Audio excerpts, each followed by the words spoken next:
Hi, Rebecca. Welcome to Hi, our Tips in Kirsten. 10 Minutes. I know you're very familiar with our Tips in 10 Minutes. I'm super excited to have your expertise with me today.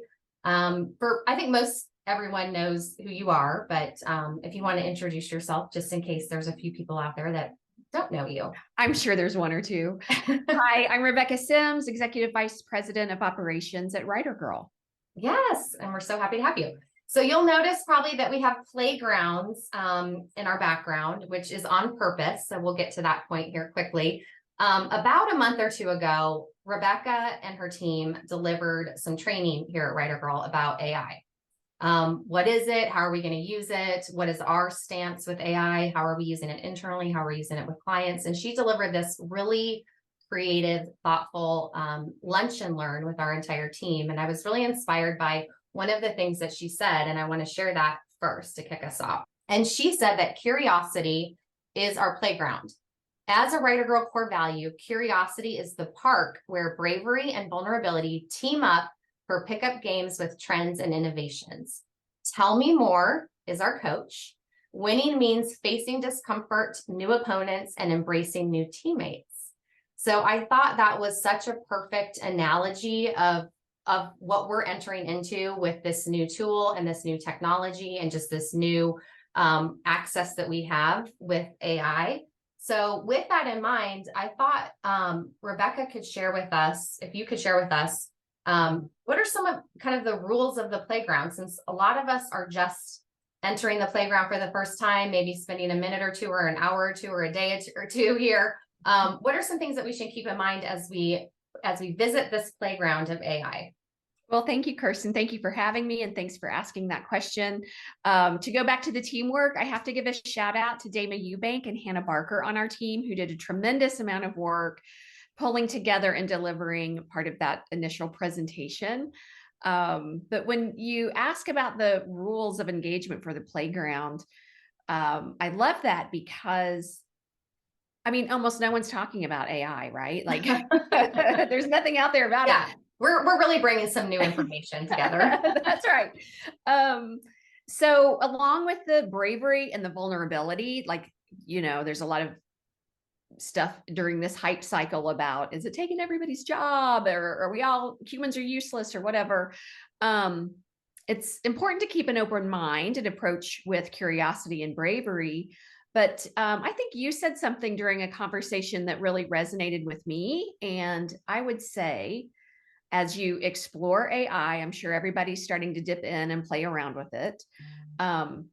Keep in mind that if it's important to read the room, so to speak, AI can't do that for you. It can mimic empathy, but it can't draw naturally on real, true human experiences like humans can.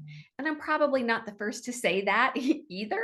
People have noticed it does a pretty good job at mimicking empathy, but you can right now, you can kind of see that it's not genuine. Mm-hmm. So on day one of the release of the free chat GPT, my son emailed me a heartfelt letter to mom kind of thing. And it was beautiful and it was wonderful. And then I was like, hang on a second, you didn't write this.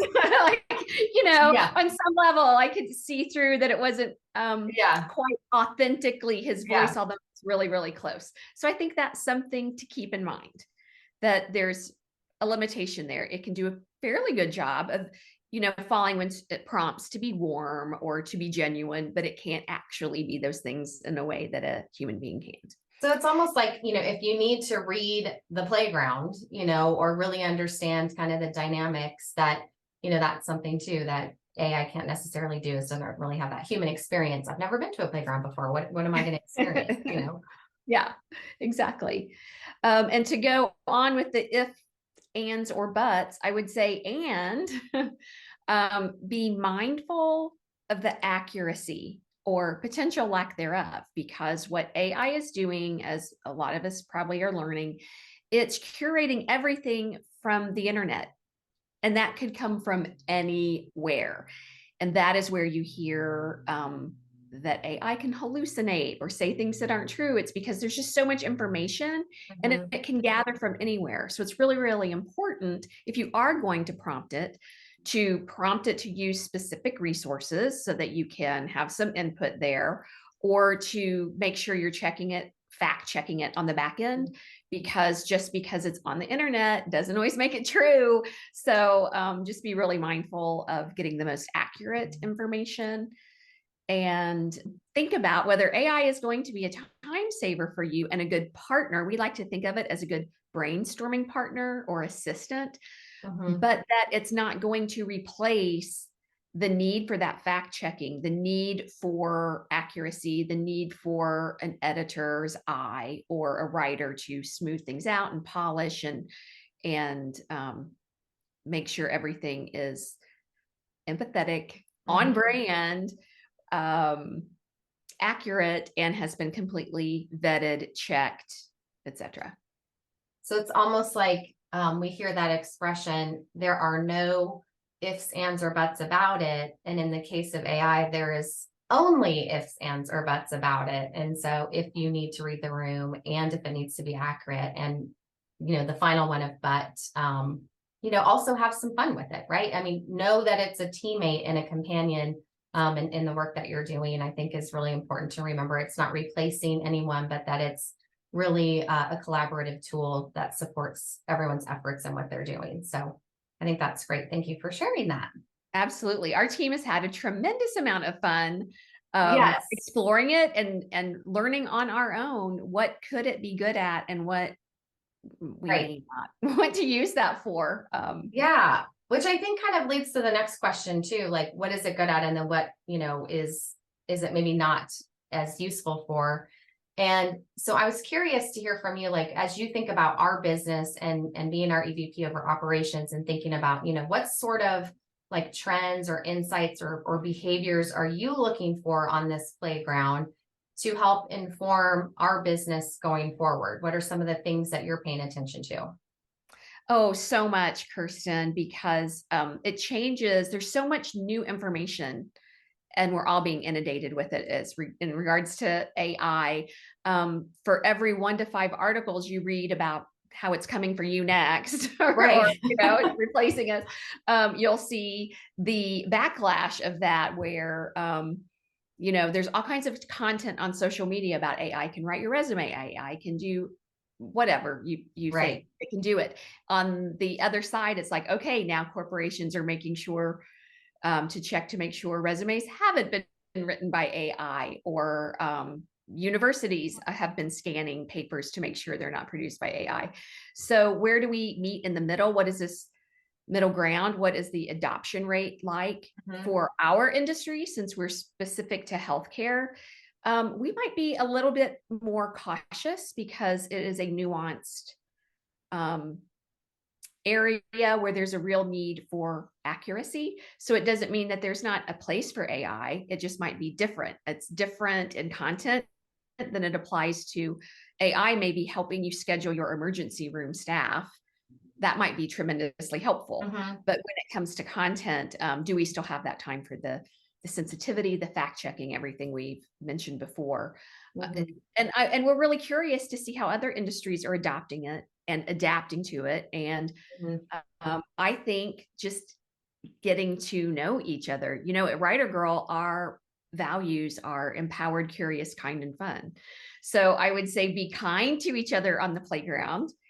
Be curious about what it can and can't do, and how that's going to evolve over time. It's not like, okay, this is it, this is not it. It changes every day. So to be adaptable and ready for that. And again, to be empowered to take learning into your own hands and experiment on your own and have fun with it. Yeah. Yeah. I think those are really good. And I love how we're seeing our values show up in so many parts of our business. And now it's showing up in how we're adopting this really innovative tool. So I think that's a really nice place to kind of end in terms of our conversation now. But one of the things I also wanted to share is this lunch and learn. So you put together, I don't know, it was like 25 or 30 slides, and we'd like to give everyone the opportunity to use this information for their own teams.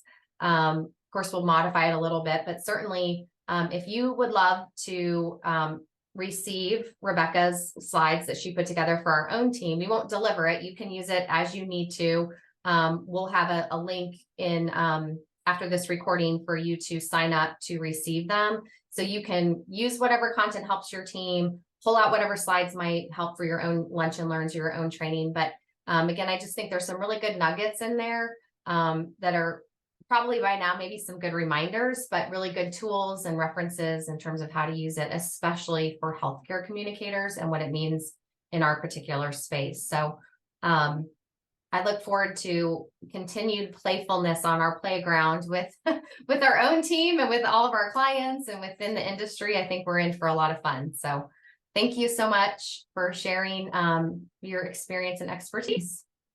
Thank you, Kirsten.